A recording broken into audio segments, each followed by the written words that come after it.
Good evening, ladies and gentlemen, boys and girls. Another week here. Back Porch Sports Podcast with your boy Quan. And Fonz in the flesh, y'all. What's going on? Hopefully everybody enjoyed the draft. Interesting draft that we just had. And we are entering closer to the season being started, which is very exciting. We're going to jump right into the news, Fonz. What's going on? All right, speaking of said draft, we had a lot of situations happen. The first one, which was a shocker, but it wasn't. Marquise Brown was traded to the Cardinals for a draft pick, another first rounder. The Cardinals sent the Ravens a 23rd overall pick in exchange for Brown and a third round pick, which is number 100. There was a lot of speculation, a lot of drama behind that pick, in my opinion. A lot of my flock family was like, why, Eric, why? But I was like, yes, Eric, yes, do that. First of all, he fleeced the Cardinals out of a first-round pick. I don't believe Marquise Brown was worth a first-round pick. He isn't. Anyway. Yeah, I mean, y'all got over on him, pretty much. You had to rob Peter to pay Paul, and that's what Eric DeCosta did. So big ups to the general manager. This trade was like you want to say a couple of years in the making. I mean, as far back as 2020. Mr. Brown was like, I want to get up out of here because, quote, the system does not fit me. Really? Which goes to question the system. I've always questioned the system. If you watch this show, if you follow us, you know I'm a huge proponent of getting rid of one Greg Roman. He is not the offensive coordinator for this team. Mm-hmm. You need a down the field passing team. And Marquise, he goes from a run first team to a air raid team. And I said that grammatically correct, but it is what it is. But yeah, so this has been worked out for a minute. It just shocked me on draft night. I stood up and was like, what? But then I see the logic of it though. So what does this mean for Lamar, in your opinion? According to the reports, Lamar already knew about it. But I don't think Lamar knew that Marquise was already in Arizona for their draft party that night. But I still feel like with Rashad Bateman, Devin Duvernay, and James Prochet, what's going back to Duvernay, I think he's an upgrade over Marquise Brown. Mm-hmm. Marquise Brown, he's a speedster. Yeah, just a little inconsistent in my opinion. But his hands sometimes were made for decoration. And I'm not hating on the brother because he's no longer part of the team, but I gotta, I'm using my football a lot. Yeah. Thinking back to that Detroit Lions game where he dropped easily 3 touchdowns. Easily. And his talents usually come out towards the end of the year in the playoffs. And I get that. Now Marquise has said that he's only being used when the Ravens are down. But I really feel like in answering your question about how this helps Lamar, I really feel like it's going to help him because Lamar, outside of Mark Andrews, was force-feeding Marquise the ball. Mm-hmm. But the thing was, he wasn't eating. Right. Yeah, sure, he pulled over 90 passes and got just over 1,000 yards. Right. But like you said, his hands were highly exhibited. You know what? Sometimes it's weird, but it's true. Like sometimes a franchise getting rid of their best receiver, quote unquote, is better. Well, yeah, but just using other situations as an example, like I've seen times where a team will get rid of their best receiver or their best playmaker, and the quarterback actually plays better because they have to use every last single piece to accommodate for that one piece. You know what I'm saying?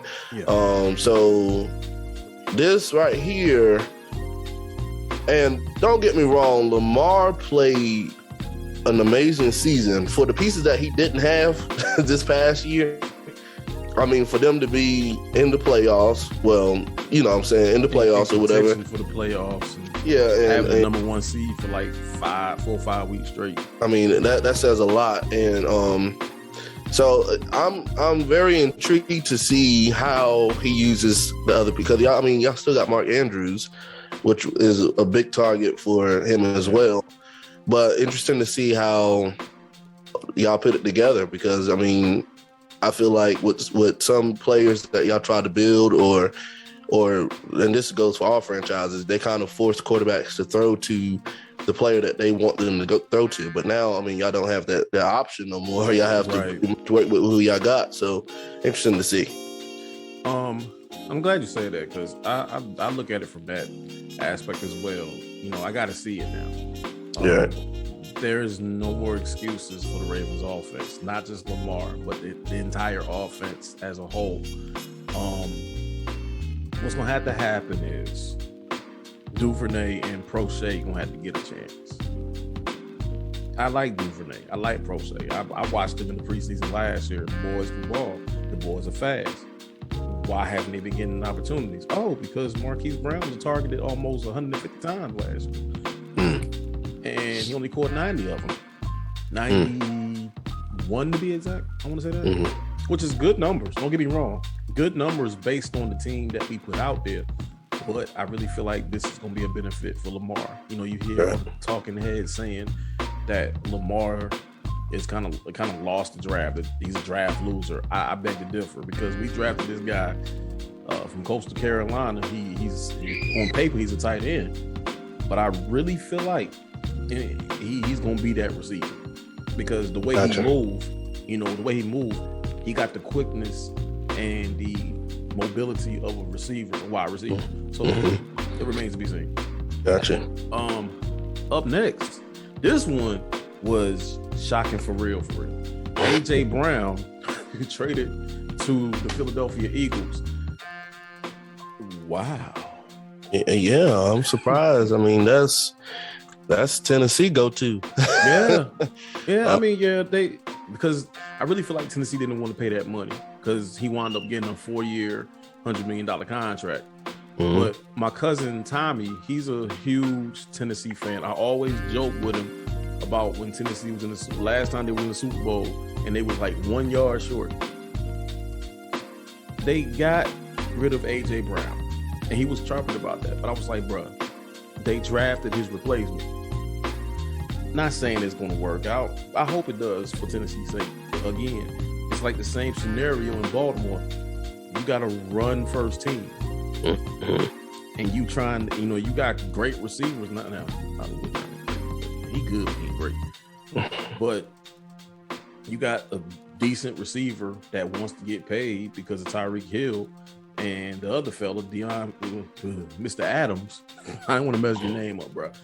But it had to be done, and they got a first round selection for that as well, which is pretty good. Yeah, I like it. I like the fact that the Eagles got them. I would say look out for the Eagles, just for the simple fact their defense is kind of solid. I can't say. Yeah. I like that. I definitely like Fletcher Cox, the defensive line, and a few other players on the team. Also, I feel like this means a lot for Jalen Hurts. Yeah, because Jalen Hurts lobbied for AJ Brown. Yeah. So they got to you got to stand and deliver. And don't get me wrong, Philly made the playoffs last year. You're right. Don't get me wrong, and that's without AJ Brown. So we'll see. They looking a little lethal now. I ain't gonna lie to you. That's a little scary. I think that whole division as a whole got a little bit better outside the Cowboys. Except for the Giants. I don't think the Giants. I like what they did, but we'll get to that shortly. Okay. This one was like, wow. So it's like the Cardinals had a little foresight. DeAndre Hopkins suspended the first 6 games for violating policy. I was interested in seeing that offense full strength. Come on, man. But for almost a third and a half of the season, he suspended Mr. D Hop. Big Lord. Big blow. Well, I can already see how this is gonna go, because I mean he was suspended last year for 7 games, and now he's suspended again for up to 6 games. So he I hope Kyler Murray can hold it down. No, this is the 3rd year, right? 3rd year. So he's missed a total, not even counting injuries. He missed a total 13 games already. Suspensions. You're right. Yeah. So hopefully Kyler Murray can hold it down. We all seen how he played without D-Hop. But thankfully they got Hollywood Brown now. Brown and AJ Green. So I mean, hopefully, and James Conner. So yeah, but you know what? I really think Hollywood is going to do better than he did with the Ravens, because like I said, it's an air raid offense. Yeah, Bruce Arians going. Yeah. So yeah. That, I mean, you know, that is what it is. You know, D-Hop, stop doing the stuff, man. Stay on the field, bro. You know, I'm trying to draft you in fantasy, but you're inconsistent. So I would say, and speaking of fantasy, for people that are looking to draft Colin Murray, I don't know whether I want to draft Colin Murray. I will put him on the bench. I will sit him. I will get him and just stash him. Oh, no. He could be good trade bait. Oh yeah. He could be good trade bait. So if you get Colin Murray, first of all, don't draft him first overall. Oh no. no. Don't draft him first overall, please. But yeah, he's your bench him, players. Yeah, most definitely. Draft now. The draft is come and gone. Yeah. I see some surprising stuff. I tried to tune in to all 3 days, but you know, that's hard to do, man. I was only interested in Baltimore. Let's start with the Jacksonville Jaguars. I told you they were going defensive line. They did. They went defensive line. But I had them taking Aiden Hutchinson, who's to me slightly ahead of Trayvon Walker. Right. But they went ahead and took Trayvon Walker. I'm like, okay, cool. But we don't know how that's going to end up. You could have had a bona fide Max Crosby type player in Aiden Hutchinson, but instead you went Trayvon Walker. Now you're going to have to pay. If he pans out great, you got to pay that man. He's the first overall pick. Oh, yeah, off rip. He got to pay him. But I think the best value pick, meaning it's 2 of them. The best value picks of the draft, in my opinion. The first one, Kyle Hamilton. I did not expect Kyle Hamilton to slide to 14. No. That was a good yeah. That was a heck of a pick. Like, I mean, that was great. And my second value pick, which was a shocker to me because I did not think he was going to go there either, but Jermaine Johnson II. Yeah, I did not think he was going to slide all the way to 26, and the New York Jets got him. So what do you think are some value picks from the draft? When you said Aiden Hutchinson, that was one of my ones. I feel like that was an extreme steal for the Lions. They got basically a pro-ready edge rusher that's already like trained to go already. So that's definitely like you said, like I knew the Jaguars was gonna go defensive end, but when you got a chance to draft someone like that, I don't know what. And no disrespect to Trayvon Walker. No, none at all. But he's not as pro ready as Hutchinson. Not at all. Like I had in all my mock drafts, I had Hutchinson going first overall. Another pick though that I find outside, because you're Jermaine Johnson II, that was a good one too. But another one though, which was another steal in my opinion, was George. Is it Karlaftis? Karlaftis, from Purdue. Yeah, defensive end that the Chiefs drafted. Yeah, the Chiefs had a sneaky draft. That was a pretty. I mean, and he dropped all the way down to 30. I mean, and if you look at some of the film, and I sat back and watched some of his highlights, like he's very explosive. which is good. Like he's quick with his hands. I mean, that's a good steal, and especially for a team like the Chiefs that need defense right now. Definitely need more defense. They need a good pass rush. And it's just time for them to go ahead and y'all done had y'all spurred on offense. We all know y'all can score whenever y'all want to. Y'all can do shootouts or whatever. Who wants to keep doing that though? Because you're forcing Patrick Mahomes to throw the ball maybe 50, 60 times a game. It'll be a shootout this year though. So those are my two. But yeah, man. Also though, I got to say this just because. Kenny Pickett, though, didn't post his fall to number 20. I'm sorry. No. Yeah. I have my opinions about that. And also, Malik Willis didn't supposed to get dropped down that far either. See, I had y'all taking Malik Willis anyway. And to me, he was the better quarterback prospect. But yeah, y'all got Kenny Pickett. Yeah, Pickett. But yeah, man. So I guess we can jump into what team had the best draft. All right, so we're gonna break it down AFC, NFC. So for the AFC, it's like a two-way race. It was a two-way race for me. Okay. The Ravens and the Chiefs had the best draft, in my opinion. The Ravens, because the biggest steal of the draft was David Ojabo from Michigan. And he fell right in our laps because what happened, he got hurt on his pro day. All right, cool. We'll still draft. So that shows you the talent that his brother has.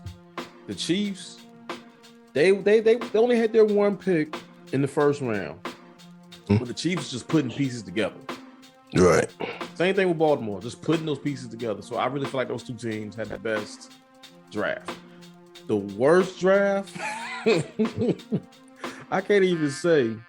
And my fault, Chiefs had two picks because they did get Trent McDuffie. The worst draft. Well, in the AFC. In the AFC, that is a tough one because everybody did what they had to do. Pretty much. But if I was to go out on a limb, I'm going to say the New England Patriots. Come on. All of them in. We all of them. Oh, man. Because for the simple fact, the first round they drafted Cole Strange from Chattanooga, and they got clowned for it. I concur, man. I concur. You took it right out of my mouth. we drafted a defensive tackle. His last name is Jones, but he's like a late first, early second round talent. We drafted him, and they showed his tape, and they showed how he was just straight mollywhopping Cole Strange. I'm like, oh, okay, yeah, y'all draft him. Go ahead. Yeah, I think New England. I didn't really follow all their picks, but I think New England had probably the worst draft in my opinion. So I concur with that. So I ain't even got to discuss my worst one for AFC. I concur to that. The best, and it was a two-way street for me too. The best draft from a team out of AFC was the Ravens. Because first of all, they drafted if not one of the best safeties. I mean, Cal didn't even supposed to drop that far down in the draft. It was said he's the best safety in the draft. Like, outstanding safety. They drafted a center. They got David. I don't even know how to pronounce David Ojabo. There he is. Could be a great pass rusher. They needed that cornerback. They got that. They drafted the best corner in the draft. I mean, so the Ravens did. Honestly, I feel like on my list at number one. Number two though is the Jets. You know what? The Jets. I was going to say Jets, but I had a feeling you was going to say it. The Jets draft one of the best corners, if not the best corner in the draft, in Ahmad Gardner. The best receiver, and whatever his name is, Wilson out of Ohio State. Garrett Wilson. I'm not good with names. Anyways, the fourth best pass rusher, edge rusher in the draft, being Jermaine Johnson. And then they go and this was crazy though. Late in the draft, running back started to be drafted like crazy. I think it was like 23, 24 running backs drafted. Oh no, ain't no running back get done in the first, like maybe the third or fourth. Between the third, from the third to the end, it was like 20 something running backs being drafted. But yeah, man, they got a good running back and Breece Hall. I feel Michael Clemens from Texas A&M, that was a good pick too. So for the AFC, I feel like the Ravens and the Jets had, if not the best draft out of that conference in the AFC. All right, so let's switch over to the NFC side of the football. I'm gonna start with the worst. Green Bay had the worst draft in my opinion. I'm looking at them. I'm like, all right, so you just lost Devontae Adams. You gonna trade up? You know what I'm saying? Like the Jets had what, 1, 2, 3 picks in the first round. You ain't gonna trade up? You can get you some type of receiver. I wonder what Aaron Rodgers is gonna say about that. I think the NFC team that had the best draft, in my opinion, it got to be the New York Giants. And I've been talking trash about the Giants for years, but it was 2 pass rushers that I wanted Baltimore to get. That was Kayvon Thibodeau and Jermaine Johnson.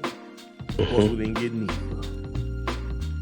But the Giants, in 2 picks, they got some offensive line help, as well as they got a pass rusher. So I like the Giants draft. Okay. NFC, I'm going to say Seattle had one of the best drafts in the NFC side. I feel like after losing Wilson at the quarterback position, I mean, which is big time for them, but especially when you don't have anybody else to do the job for you, that means a lot. But I feel like they worked on their offensive line, which is important, which is something that they definitely needed. They went out and got Charles Cross, offensive tackle out of Mississippi. That was a great pickup. Not only that, they then got some depth at outside linebacker, got a running back, went back O-tackle, Washington State, and Abraham Locust. So I just feel like they didn't aim at the quarterback position, but they kind of they're building from the inside out. Yeah. Which is smart. I mean, and the only thing you need is that piece at the quarterback position once you build from the inside out. So they're one of the best ones. My other one, though, for the best one will probably be the Rams. The Rams had a good one, too. Yeah, rich get richer. Which I don't feel like the Rams need to draft anybody else for all them doggone signings they done did. They got a Super Bowl team already made. But for my worst, Green Bay was one of them. I can't lie. Green Bay was one of them. But I ain't going to choose Green Bay. I'm going to go 49ers. 49ers probably had one of the worst, too.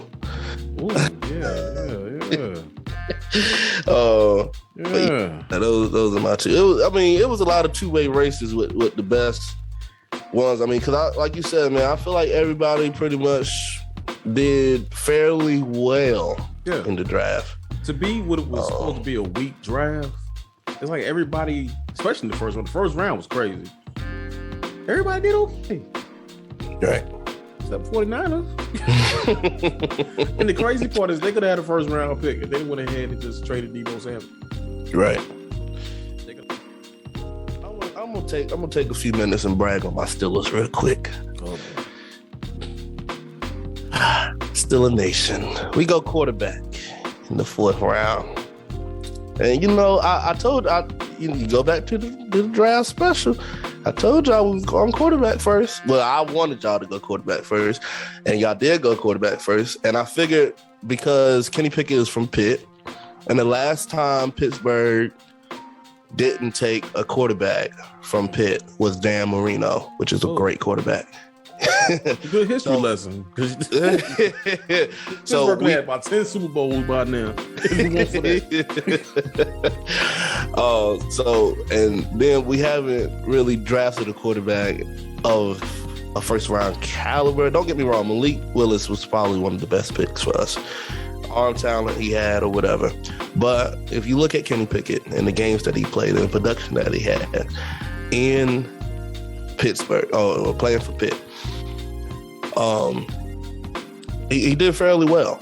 Not only did we go quarterback, we got two great receivers. Oh, yeah, I'm mad about one of them. Go ahead. Yeah, I know y'all mad about Calvin or whatever. It's all right. I'm mad about that, but it's cool. It's all right. But cool. I feel like, listen. With people forget. I done read some comments about us, and I ain't really said too much. But I'm gonna take this time out to say what I got to say. Mm-hmm. Don't forget, Pittsburgh then went out and signed offensive linemen in the free agency. We didn't sign corners. We just signed a safety. Now we got our quarterback. We got two good receivers, solid receivers. We got one guy that's just unbelievably just fast, just crazy fast. Like he just like the screens and everything else. I hope that this offensive coordinator of ours know what he is doing. Then we got George Pickens. From Georgia. He's a little violent at times, but I don't think he's gonna act the same as he did in Georgia. And it's a different ball game now. You with the pros, and I don't really think Mike Tomlin's gonna take that. Now he took the TikToks and he took the other things from other players. Mm-hmm. When it come down to fighting and stuff on the field and stuff like that, no. But yeah, man. Then we go. We signed a defensive end. Let me make sure I get his name.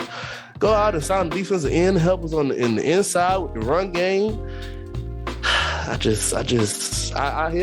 hear my boys coming. I don't think I got to say. I don't know about nobody else, but people have been asleep, and I'm gonna speak to the little fantasy group chat I'm in. Y'all sleep on my boys, but it's all right. It's all right. Nah, ain't nobody sleep. The same energy. Ain't nobody sleep. When we first or second in the division, because I don't think we're gonna rank nothing below third at worst. Hopefully, and third is pretty bad for AFC North. I'm just saying, if you third, you may not make it in, but at best, I can see us coming second. I don't think we're going to win the AFC North because the Ravens is coming back healthy, which is scary. Yeah, we coming back. I'm ready to see the Bengals. I hope we get them week 1. I'm ready to see them. I think we both are ready to see them. Like my mama told me, because me and my mom talked on draft night, and she was, she's a football fan, but she's not into it like me. Right. She said, I don't know how in the world the Bengals did what they did. And I told her, I said, Mom, the Ravens and Steelers were old and hurt. That's all it was. Yeah, that's all it was. But we getting our shape back. Oh yeah, trust and believe. It's gonna be. I can't wait, man. I'm coming excited. back. So who day ain't gonna be day come 2022 NFL season, because I don't see the Bengals repeating half of what they did. I'm sorry. I'm just glad that I'm ready for the season to start right now. It can start today. I'm ready. Yeah, I'm ready for that. Hopefully my boy Kenny Pickett wins the starting job, which he has. Man, that's easy. A chance to. He got to go against Mitch Trubisky. Everybody thought, even I thought that. I can beat Mitch Trubisky. Yeah, I hope he can. But I feel like with Kenny Pickett, I feel like he got the weapons. Deontay Johnson, Chase, George Pickens, Calvin, Najee Harris, a new. It's like he coming into a ready-made team. Like, please, I pray this go well. Really do. Same for me too. In regards to Baltimore, like injuries was the anomaly. Oh yeah, y'all was hurt before the season even started. We was hurt before the whistle even blew.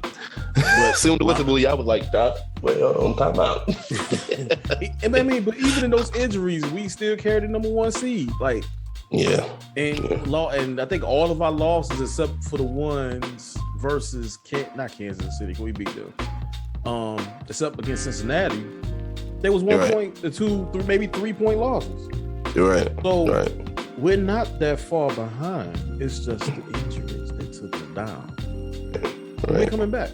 Don't worry about it. Yeah. So definitely excited for the draft. Y'all definitely comment who you think won who was the best value pick in the draft, which team had the best, worst team in the draft. I mean, y'all just come on and participate in this conversation. Yeah. Just say it with your chest. Yeah, say it with your chest. Just like I'm saying, the Steelers Put it out there like that. Then. Say it. But yeah, man, I think this is a good time to go and sign off, Fonz. What you think? All right. Well, I think that's a good idea, boss man. So for the Back Porch Sports Podcast, this has been your boy Fonz And Quan. and we out. Deuces.